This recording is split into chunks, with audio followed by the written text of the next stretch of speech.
All right, good morning and welcome back. I'm joined now, as promised, by Lisa Horne. Lisa has been gracious enough to be on a show I co-host with Vashti Hurt, Game Over with Vashti and Sharona. It's been too long since I've talked to her. First time on this podcast, first time on Back Talk with Sharona. I'm so happy to have her. She is such a great college football follow and such a great college football mind. And it's amazing the knowledge that she just possesses at her fingertips. And she's got a new gig. She's now working for the Sporting News. So, Lisa, thanks so much for joining me, and congratulations. Oh, thank you. It's so good to hear your voice. You know what? I just love my Southern hospitality. So thank it's you. always a pleasure to talk to you. Well, I really do appreciate that. We're recording this, as I told you guys, on Tuesday night.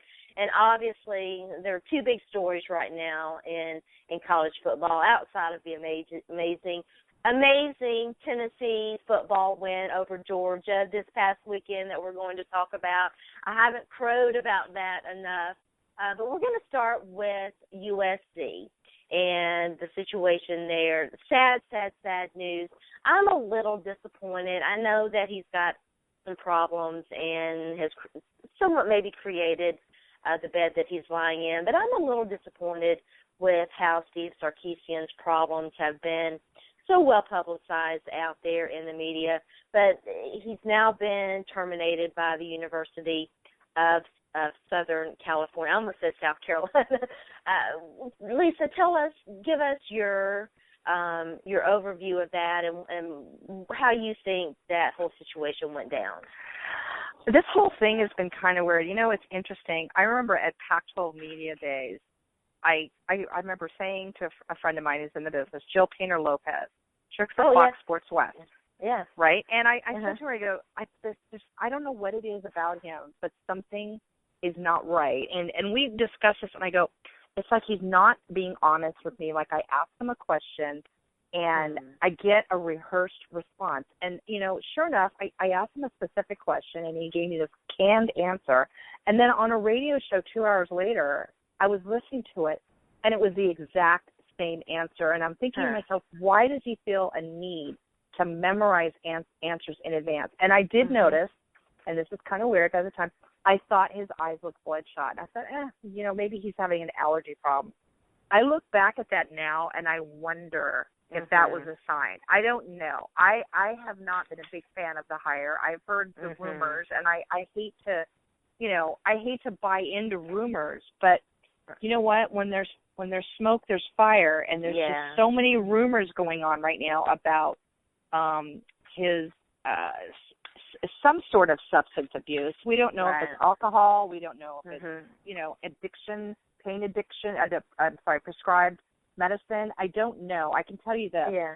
I was told that it was prescription medicine and alcohol, but well, but here's the thing that's so weird is Todd Marinovich was on a radio show, and he was trying to tell boosters not to let Sarkisian go on stage for tribute to Troy.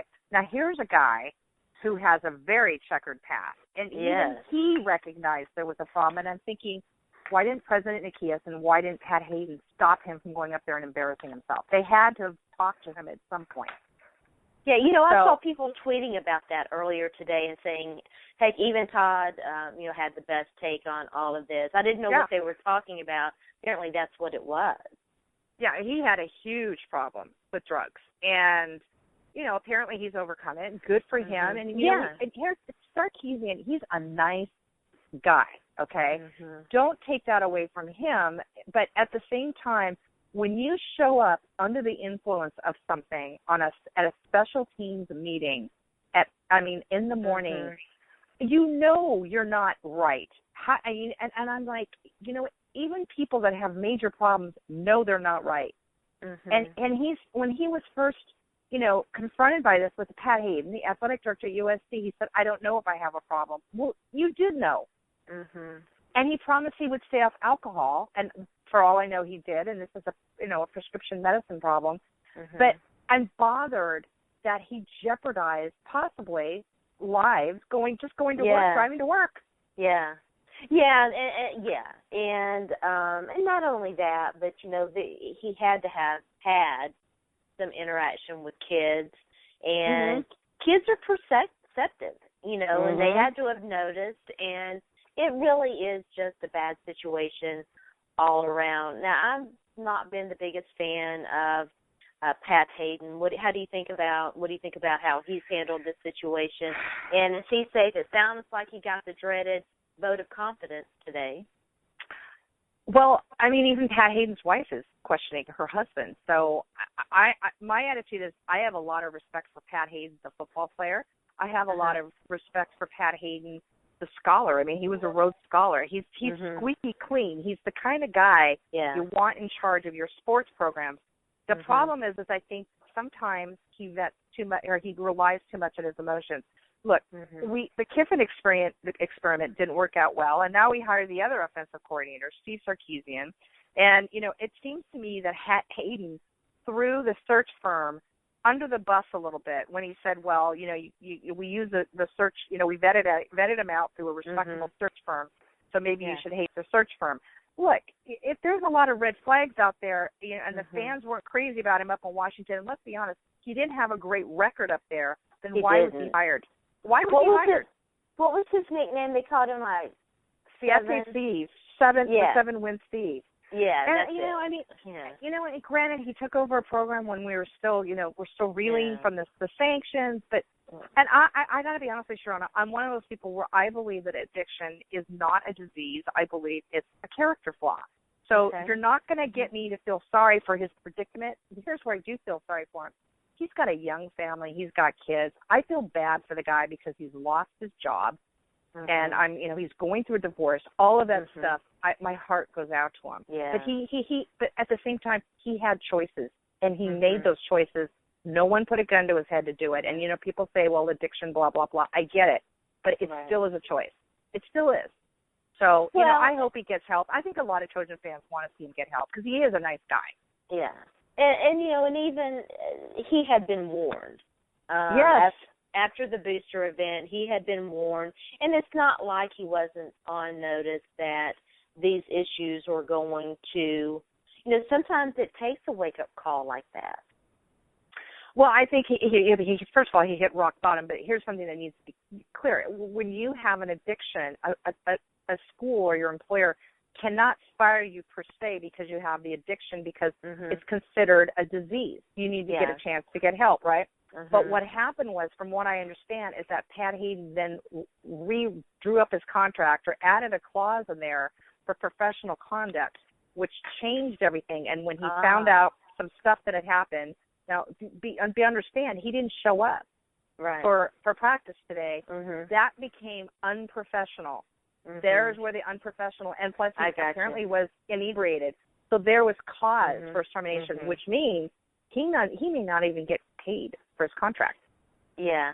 See, that was my question. I hadn't had a chance to really look into the ADA aspect of it and whether, legalities might be. I didn't. When did they redo the contract? Apparently after the tribute to Troy, he was given some extra, Hayden had to do it. Hayden wanted to give him another chance, but he's got to cover his own, what. Right. And apparently, I don't know if it was written in the contract or Sarkisian signed something that said, I understand that if this happens at my work, that it could be cause for termination, that sort of thing. And that's probably what happened, so. Yeah, that sounds about right. It's very, very sad. They've named an interim coach. What do you think about him, and who do you think they're going to be? Is he the long-term guy? Who are they going to look at? It was a tough search this last time in light of what happened, USC digging out from the NCAA sanctions and the Lane Kiffin era, and we could talk about that. As a Tennessee fan, I certainly have strong opinions about Lane Kiffin, but Let's start with the latter first. As far as the coaching search, I think it was more difficult the last time around because USC was still under the sanction. No one's really going to want to walk into that situation, right? Right. Kiffin basically walked into that situation. Everybody knew it was going down and whatever. So that's a little bit different. And plus, Pete Carroll was a tough act to follow. Sarkisian's not a tough act to follow. So there's that. And as far as the new interim coach, it's Clay Helton, who's the offensive coordinator. Let's see. I mean, he did a really good job when USC was in a bowl. After, when Ogeron, after Kiffin had been terminated and Ogeron took over. So he did a really good job. He got the kids fired up. He actually reminds me of Ed Ogeron. He's got in this particular, in the press conference, he sounded like Ed Ogeron. He was had a booming voice. Yeah. He, he's kind of a reserved guy, kind of bland, like a Pat Hayden. He had a booming voice out there. He wants to be the next head coach. I know a lot of fans want Ed Ogeron back. Yeah. I personally think Mark D'Antonio or Kyle Whittingham would be the best choice. Those are the two names that I've seen. I agree with you. You guys, sorry about the peanut gallery had to weigh in there very, very, very briefly. I made a noise, and Puppy Dog had to weigh in. The Ed Ogeron issue, it would be, in my opinion, and I understand he's a great recruiter, and he's a great coach.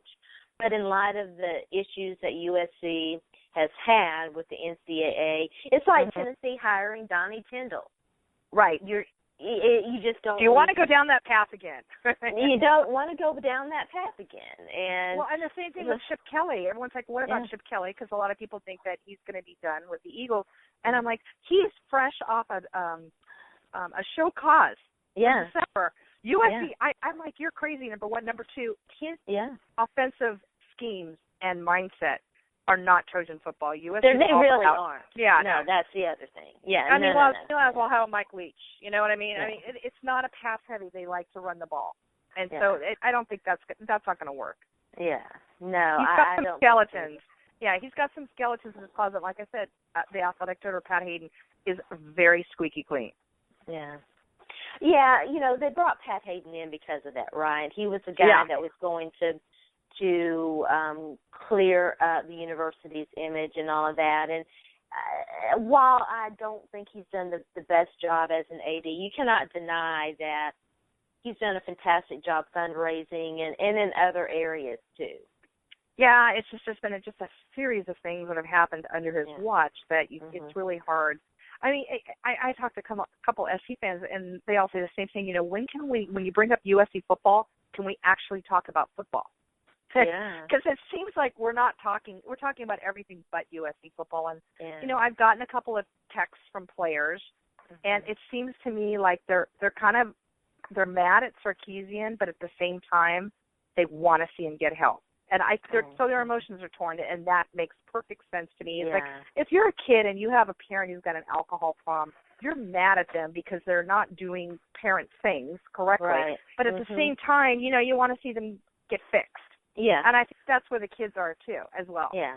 So that makes sense. That makes perfect sense. And hopefully he will, and he'll be back in coaching, or maybe not. Maybe that's not. Coaching is a very high stress environment. It's a very high stress situation.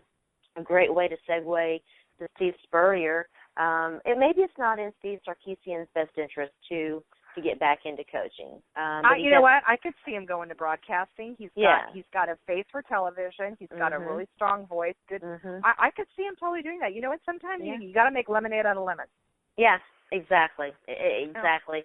So the other big coaching news, I suppose, was let's not call it retirement, the resignation of Steve Spurrier from the University of South Carolina, the USC that I know.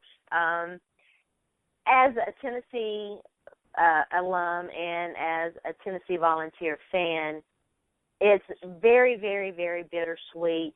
You love to hate the old ball coach, but he looked very fed up this morning.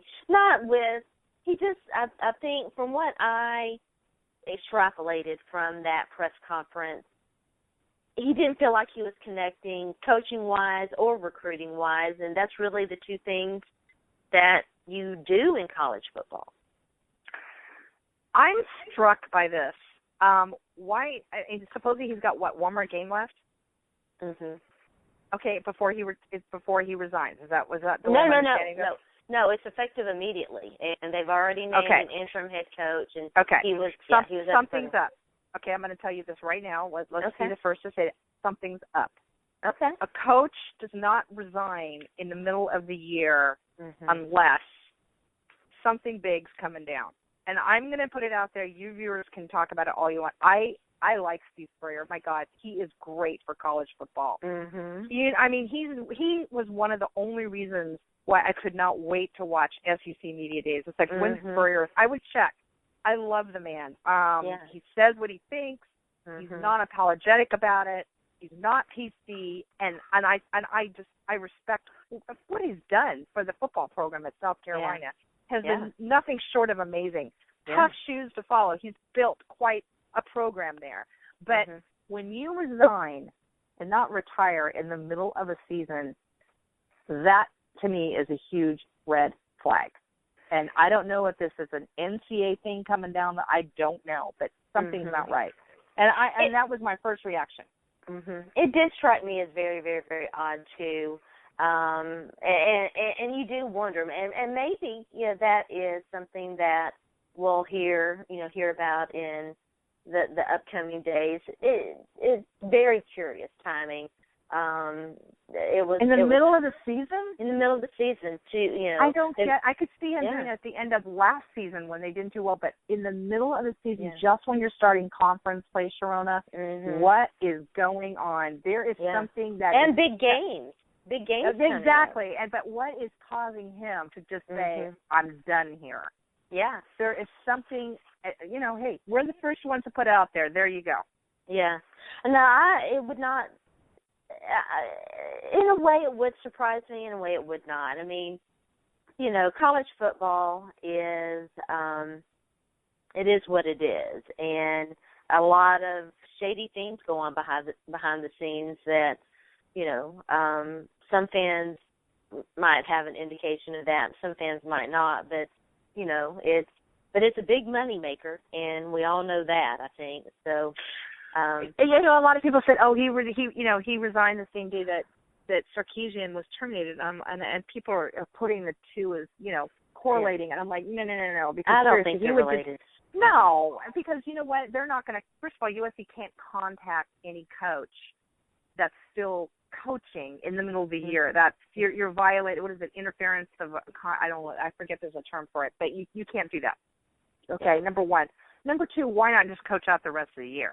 I mean, why? No, something is happening at the University of South Carolina that has him so upset that he decided to just quit, and that's so not Steve Spurrier.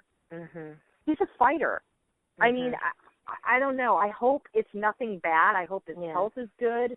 I mean, that was the second thing I thought about. I hope his health is good. I hope his family's good. And I hope this is nothing that is like possible NCAA stuff coming down. I really do, because I really like the guy. You know what? College football is going to miss him. It really is. Even out here on the West Coast, we love him.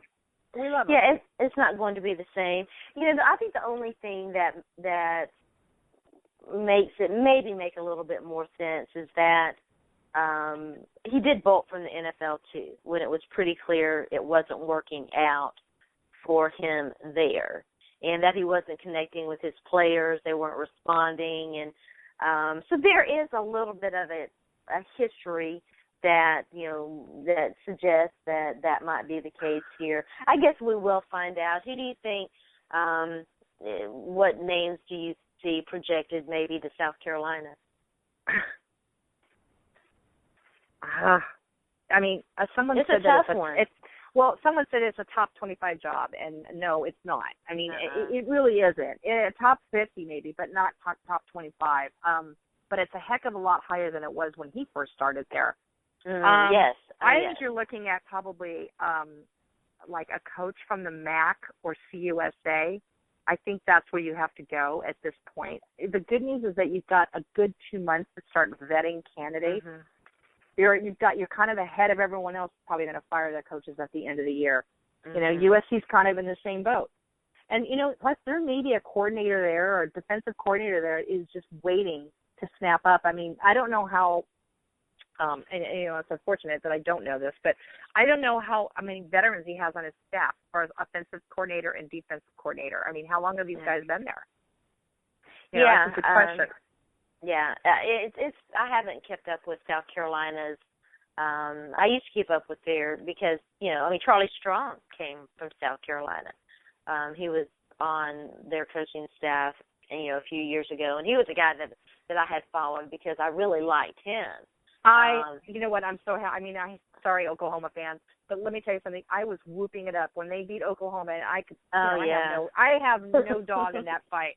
I was so happy for Charlie Strong because I love him. I think he's perfect for Texas. They just got to give him a chance. Yeah. They do. They just got to be patient. He had. Not only did he have to rebuild the program, but he had to change a culture down there. Well, I mean, they were all a bunch of spoiled brats over there because it's Texas Longhorn football, and Matt Brown was coddling them left and right, and he's a disciplinarian. Absolutely. So, it's going to take some time. Yeah, I completely agree with that. I'm kind of, because I grew up in Texas, I grew up in Austin. My mother was so fond of telling the story that the first words that came out of my mouth were hook 'em. I did the hook 'em sign and did the hook 'em. Of course, now I'm completely the other UT, and the other orange, and all of that, which is maybe a little weird, but yeah. And I agree. I think he's the perfect choice. And boy, Texas is going through some growing pains with their new AD too, and what's going to be their new AD, and so they just started the old one, and they're in a little bit of a transition period. I might have been rooting for Texas to beat Oklahoma for a little. You were, you were. The reasons I was totally, and I like competition. I love Oklahoma, but I was like, come on, Charlie, pull this out of your hat. You can do it, and he did. I was so happy for him. Yeah, which brings me to the next thing. There's really not much else to say except that Tennessee finally won a big SEC game. We finally won a big SEC game, and I can't even begin to tell you how awesome it was. I had forgotten what it felt like.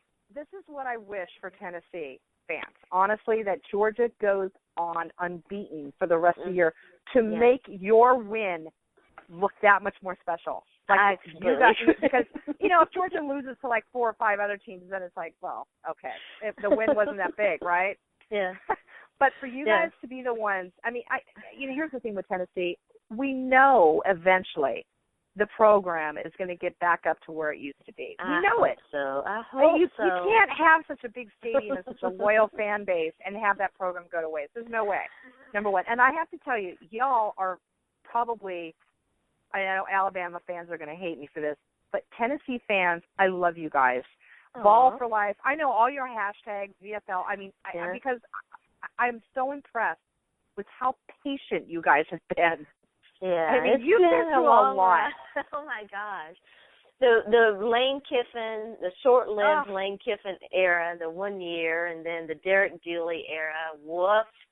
Yeah. And as much as I like Butch Jones, and I think that he does have the program headed in the right direction, I was probably one of the first to be like, well, he can recruit, but can this guy coach?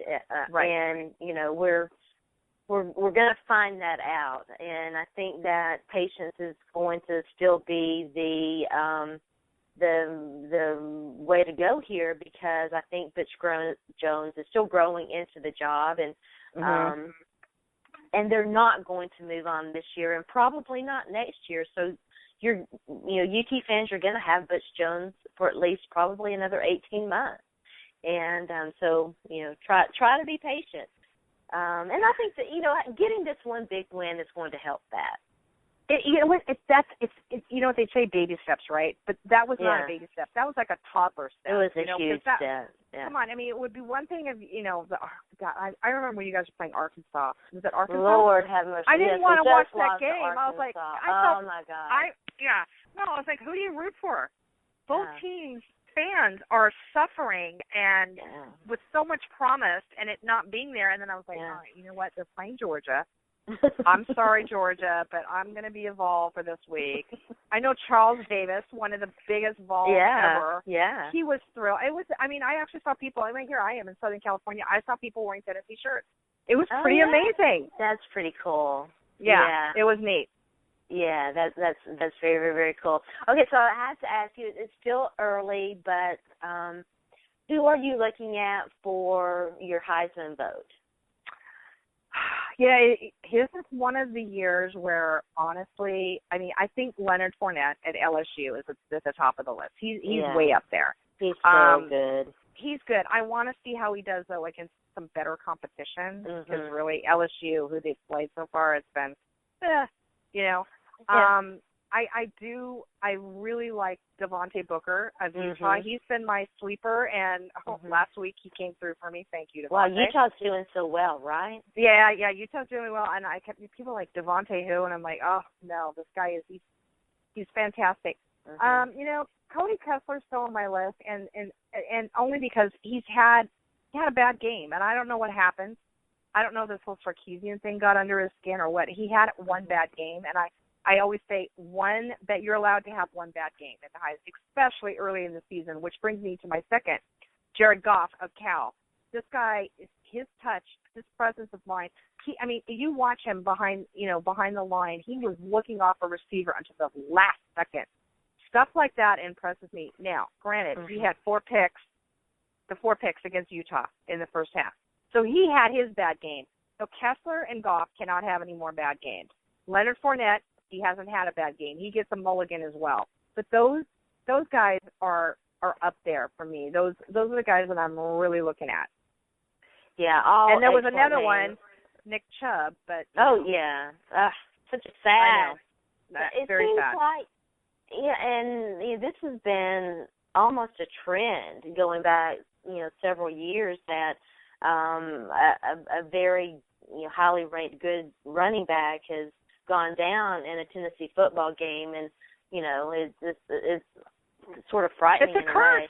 Yeah, it's a curse. Right. I mean, I think back to the Marcus Lattimore, right? Lattimore, yeah, and Lattimore, yeah. And boy, that was a bad one. As it turned out, it ended his career, unfortunately. So yeah, very, very sad. Another little early question. But who are you looking at? Who do you think the Final Four are going to be for the college football playoff? Wow, okay, you promise you won't laugh at me? No, I won't. Okay, the winner of the Michigan State-Michigan game. No, I don't. I think that's great. Michigan is playing. They've got Jim Harbaugh. Well. Uh-oh. I mean, having him in college football might sort of kind of make up for the loss of the old ball. Now, like out here on the West Coast, everyone's like, oh, Jim Harbaugh. I'm like, no, you don't understand. What he does to college football teams is nothing short of miraculous. Here he is at Michigan, crazy. and everyone's like, Harbaugh's. I'm like, you wait. Just wait. Yeah. Just hold on. Yeah. You're going to see, no. So Michigan play this weekend. Winner of that game, let's put it this way, whoever outcoaches the other, because the two of the finest coaching minds in football are playing. Yeah. Okay, so the winner of that game, I would say, is going to go on to the college football playoff because Ohio State hasn't really impressed me. Okay. Yeah. Okay. I'm still stuck between Utah and Stanford. Stanford, is kind of a sleeper right now, but Utah looks unbeatable. But Utah's they've got a tough schedule. As far as the SEC, I want to say Alabama. I'm just not sold on Alabama. I'm not either. I'm not sold on the Gators either, especially since Will Greer, he's out, right? I think LSU might be the best team in the SEC right now. I don't know. I mean, LSU looks okay, but with Les Miles there, I never know. Like, is there going to be a game where the clock management? The Mad Hatter. Yes. I mean, it's like, is he going to, I do think that the ACC, I'm not really impressed with the ACC that much, and I know that I'm generalizing, but Florida State, I mean, they're still hanging around, so maybe Florida State. I think as far as the SEC, I don't know, if the Gators can find a way to pull this out, maybe the Gators. I think Georgia, if they go unbeaten, if they win out, I think Georgia will win the SEC. I really do. I think the East may be a little bit stronger than the West right now. I'm not very impressed with the West. I'm more impressed with the SEC East right now. Well, would a 2-win SEC would a 2-loss SEC team make it into the Final Four, the college football playoff? Not if you have a couple of one-loss Big Ten, Pac-12, or even Big 12 teams left. Yeah, I agree so. with that. I agree with that, and I think that might be what I'm sort of kind of rooting for chaos here, kind of like what people like were rooting chaos. for. Yeah, right? Chaos. It could happen, and we could get an 18 playoffs. Yeah, that's it, right? Yeah, it just depends on. I mean, if you've got Michigan and Michigan State, let's say Ohio State loses a couple of games, you've got one loss Michigan, one loss Michigan State. Mm-hmm. But let's say Michigan State wins this week and Michigan wins in the championship. Are you really going to leave out Michigan State? I don't think so. I don't think so either. I don't think so not either. If there's a two-loss team, a two-loss SEC team. I mean, I would pick the one loss over the two-loss. But it just depends on looking at the schedule. Again, if there's a one-loss team from, let's say, the ACC, and it's like, I don't know how many, like maybe, like let's say it's Florida State. I don't know necessarily if a one-loss ACC team is better than a two-loss SEC team. See, I think that is a real question, and I don't think that they are, because I think that you have to look, top to bottom, and the SEC is still so tough. It is tough. There's four quality teams, definitely, and so I don't know. It's gonna, this is the Big Ten. Is good, and you know what? The Big 12 is good too. The Big 12, people are sleeping on the Big 12. Listen, top to bottom, I think 10 of their 12 teams are very good. Are very good and play good football. You have the Iowa State, and you have Kansas. With Iowa State, probably decent defense, but Kansas is a train wreck right now. But Iowa State can actually stay in a lot of the games because of its defense. Everybody else, I mean, seriously, Kansas State, no one expected anything, and look what Kansas State's doing. Yeah. So it's going to be so fun. I mean, I'm excited. College football it really is. I love the NFL too. Don't get me wrong, but there's nothing like college football. Yep, I agree. Yeah, nothing like it. Lisa, it's always such a pleasure to talk to you. Thank you so much for joining me. Tell everybody out there where they can find you. And I meant to ask you, when does your podcast air? Where can we catch it? Let's see, so you can find me on the Sporting News, college football. It's the Sporting News, and then I think there's like a / Lisa Horne. And I just signed the contract, so there may not even be posted up there yet.